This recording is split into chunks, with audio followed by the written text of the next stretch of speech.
Dear students, मैं हूँ Mrs Hibatur Rauf, assistant professor physics. आज हम पढ़ेंगे चैप्टर नंबर 12 इलेक्ट्रोस्टैटिक्स और आज का हमारा टॉपिक है electron volt, comparison between electric and gravitational forces और फर्स्ट 4 एग्जांपल्स हम सॉल्व करेंगे। सबसे पहले हम देखेंगे इलेक्ट्रॉन वोल्ट को। इलेक्ट्रॉन वोल्ट एनर्जी की यूनिट है। इसके साथ वोल्ट देख के आप इस कन्फ्यूजन में ना आए कि ये पोटेंशियल की यूनिट है। ये बाज़-औक़ात शॉर्ट क्वेश्चन और एमसीक्यूज़ में पूछा जाता है कि इलेक्ट्रॉन वोल्ट किसकी यूनिट है, तो इलेक्ट्रॉन वोल्ट एनर्जी की यूनिट है। और जबकि हम जानते हैं वर्क की और एनर्जी की यूनिट सेम है। वर्क भी जॉल में कैलकुलेट किया जाता है, एनर्जी भी जॉल में कैलकुलेट की जाती है।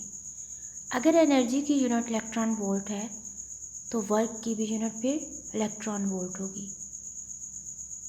हम इलेक्ट्रिसिटी में या इलेक्ट्रॉनिक्स में एनर्जी की यूनिट मोस्टली इलेक्ट्रॉन वोल्ट ही कंसिडर करते हैं। So it is often convenient to work with the unit of energy, जो कि है इलेक्ट्रॉन वोल्ट। 1 इलेक्ट्रॉन वोल्ट यानी 1 eV is defined as the amount of energy an electron यानी with charge E gains, यानी ये 1 electron volt amount of energy of an electron with charge E gains when accelerated through a potential difference of 1 volt।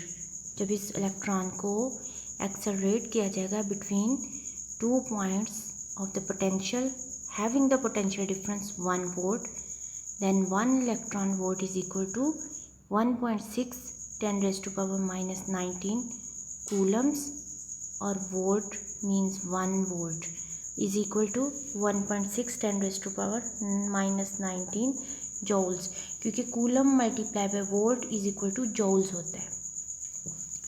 हम इसको prove भी करते हैं आगे। ये आपके पास 2 पैरेलल प्लेट्स हैं। एक प्लेट ए है जो नेगेटिवली चार्ज्ड है, जिस पे डिस्ट्रीब्यूट किया गया नेगेटिव चार्ज। दूसरी प्लेट बी है जिस पे यूनिफॉर्मली पॉजिटिव चार्ज डिस्ट्रीब्यूट किया है। आप देख सकते हैं कि इलेक्ट्रिक फील्ड की डायरेक्शन है प्लेट बी से प्लेट ए की तरफ, यानी पॉजिटिव से ओरिजिनेट हो रही हैं लाइंस, नेगेटिव प्लेट में जाके टर्मिनेट हो रही हैं। एक टेस्ट चार्ज Q0 सेंटर में रखा हुआ है जिस पे electrostatic force F is equal to Q0 E force लग रही है। और अगर हम इस टेस्ट चार्ज Q0 को ए प्लेट से की तरफ से बी प्लेट की तरफ लेके जाएं, यानी ए से बी की तरफ, तो टेस्ट चार्ज पॉजिटिव है और प्लेट ए पे नेगेटिव चार्ज है। तो क्या होगा, ये test charge plus Q0 charge को नेगेटिव प्लेट अपनी तरफ अट्रैक्ट कर रही है और बी प्लेट पे पॉजिटिव चार्ज है वो उसको रिपेल कर रही है। जब हम ए से बी की तरफ जाएंगे तो हम अट्रैक्शन से रिपल्शन की तरफ जा रहे हैं। इट मीन्स हम ऑपोजिट जा रहे हैं फील्ड के। तो जब हम ऑपोजिट फील्ड के जाएंगे तो हमें एक्सटर्नल वर्क करना पड़ेगा, ये खुद ब खुद चार्ज नहीं जाएगा। जब एक्सटर्नल वर्क करेंगे वो वर्क डन स्टोर होगा किस फॉर्म में, पोटेंशियल एनर्जी की फॉर्म में, यानी डेल्टा यू की फॉर्म में। वो डेल्टा यू किसकी इक्वल होगी, Q into V B minus V A, या is equal to Q delta V. It means जब हम against the electric field charge को मूव करवाएंगे, खुद ब खुद नहीं करेगा, उसके लिए एक्सटर्नल फोर्स की ज़रूरत होगी। जब करवाएंगे तो उसके अंदर पोटेंशियल एनर्जी स्टोर होगी। अगर हम एक्सटर्नल फोर्स ना लगाएं, ख़त्म कर दें और चार्ज को छोड़ दें, तो क्या होगा, चार्ज बी प्लेट से ए प्लेट की तरफ खुद ब खुद मूव करेगा।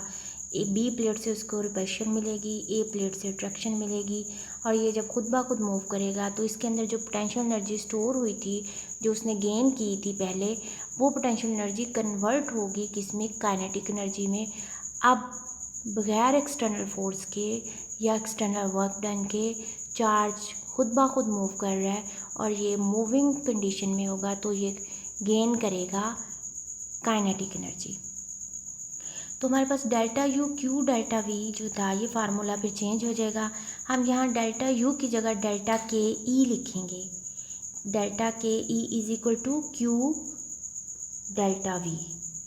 क्यू क्या है, चार्ज ऑन इलेक्ट्रॉन जो कि ई के इक्वल होता है। डेल्टा वी, ई की वैल्यू क्या है हमें पता है, चार्ज ऑन इलेक्ट्रॉन 1.6 10⁻⁻19 कूलम्स। और दोनों प्लेट्स के दरमियान अगर हम ये कहें, अज्यूम करें कि दोनों प्लेट्स के दरमियान ए और बी प्लेट के दरमियान पोटेंशियल 1 वोल्ट है, तो हमारे पास delta K E is equal to Q delta V. Q की जगह ई पुट करेंगे, ई की जगह पुट करेंगे 1.6 10⁻19 कूलम्स और डेल्टा वी की जगह 1। जब हम 1 पुट करेंगे तो ये आपके पास जो इक्वेशन आ रही है, सबसे पहले जो अभी इस वक्त नज़र आ रही है, तो ये आपके पास आ जाए 1.6 10⁻19 कूलम्स इंटू 1 वोल्ट। अगेन इसको रीअरेंज करेंगे तो 1.6 10⁻19 कूलम मल्टीप्लाई बाय वोल्ट, और कूलम मल्टीप्लाई बाय वोल्ट ये क्या चीज़ है आपके पास, जौल। सो 1.6 10⁻19 जौल ये किसके इक्वल होगा, डेल्टा के ई। डेल्टा के ई क्या थी, क्यू डेल्टा वी। क्यू की जगह ई और डेल्टा वी की जगह 1 वोल्ट। तो हम इसको लिख सकते हैं 1 electron, E stands for electron, 1 electron volt is equal to 1.6 10⁻19 joules. और आप जानते हैं जौल भी एनर्जी और वर्क की यूनिट है। सो हम कह सकते हैं, ये हमने प्रूव किया है कि इलेक्ट्रॉन वोल्ट जो है ये पोटेंशियल की यूनिट नहीं है बल्कि ये एनर्जी की यूनिट है। सो हम इसको डिफ़ाइन कैसे करेंगे, हम इसको डिफ़ाइन करेंगे the amount of energy acquired or lost by an electron as it traverses a potential difference of 1 volt. Thus 1 eV is equal to 1.6 10⁻19 joules.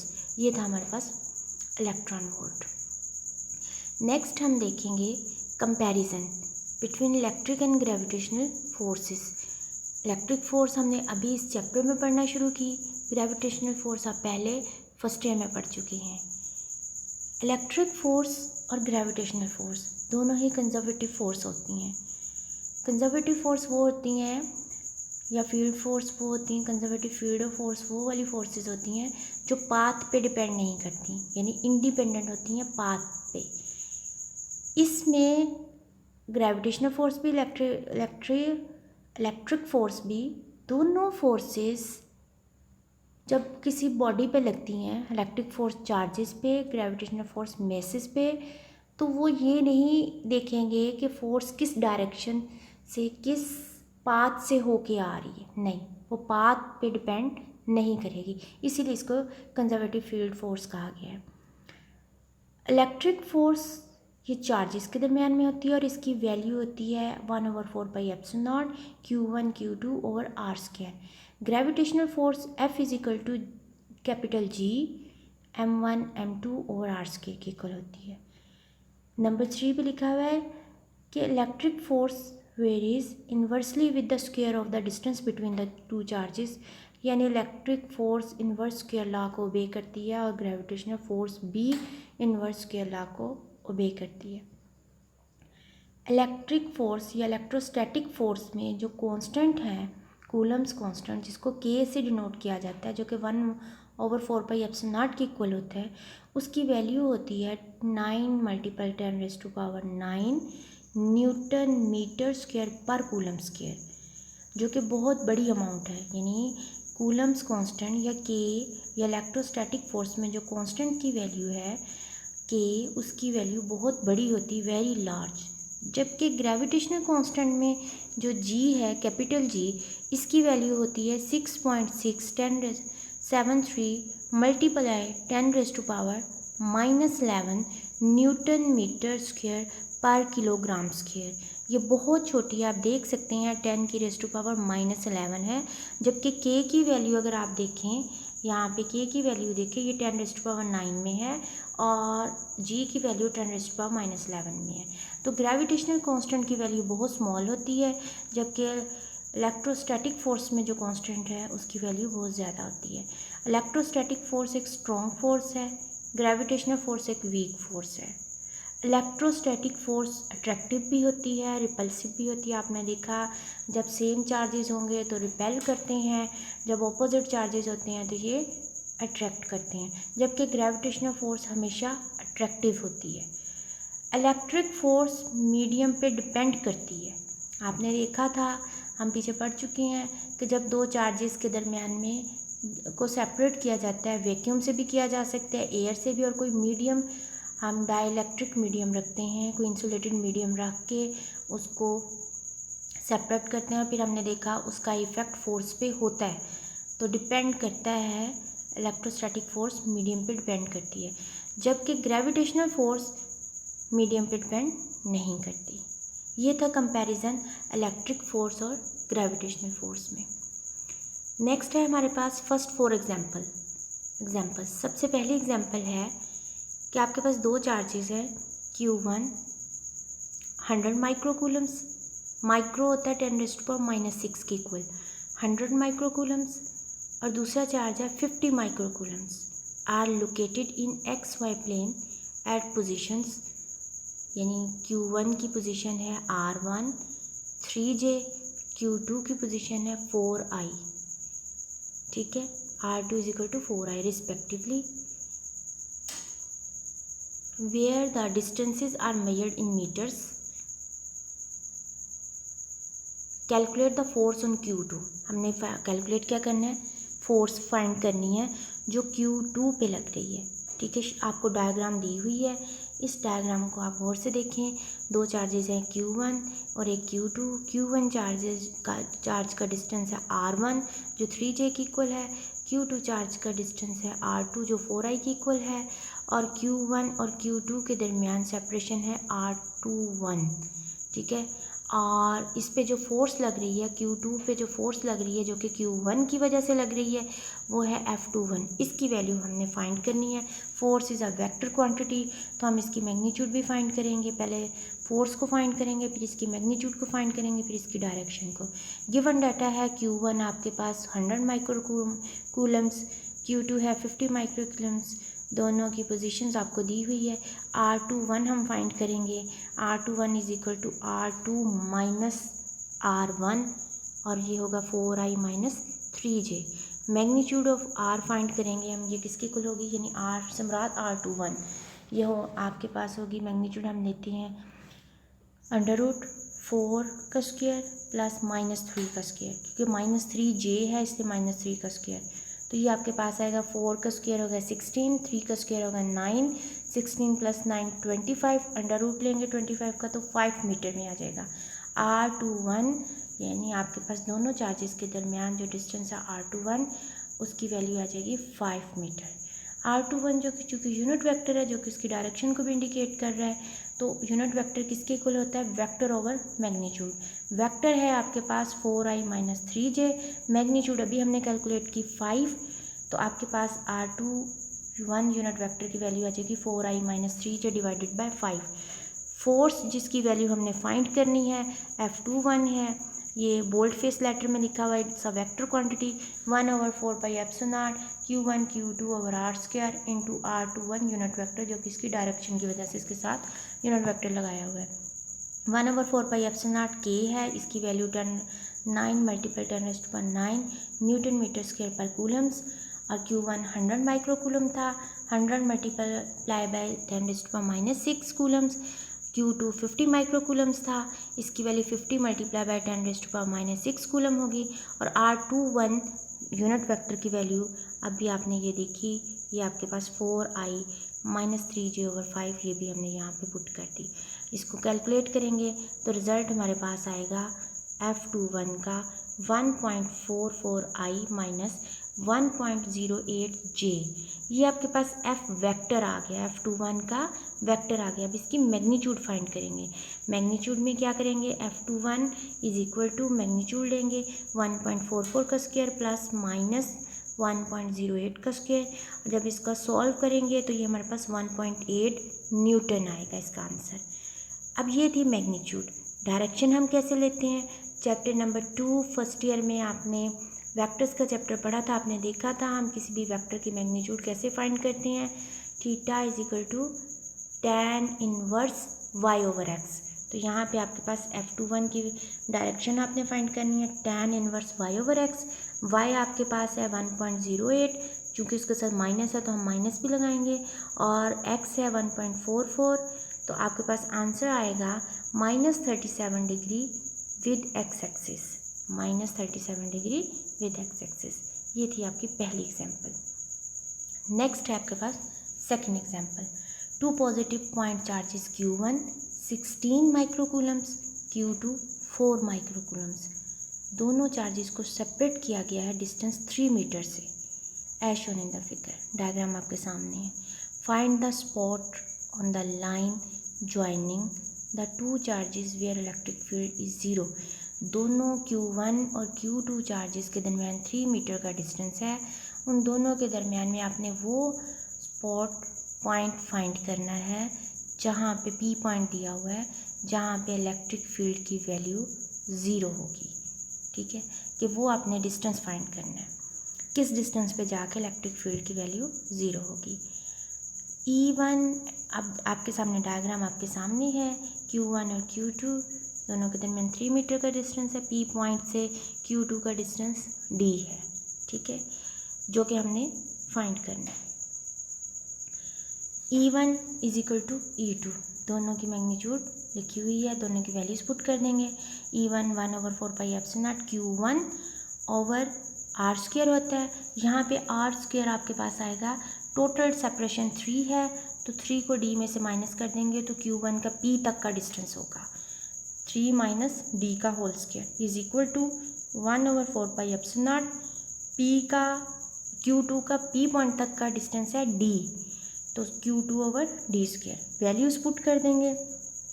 Values put करके 3 माइनस D का जो होल स्क्वायर है इसको देखेंगे। आप देख सकते हैं दोनों इक्वेशन में 1/4πε0 कॉमन है, तो वो कैंसिल हो जाएगा।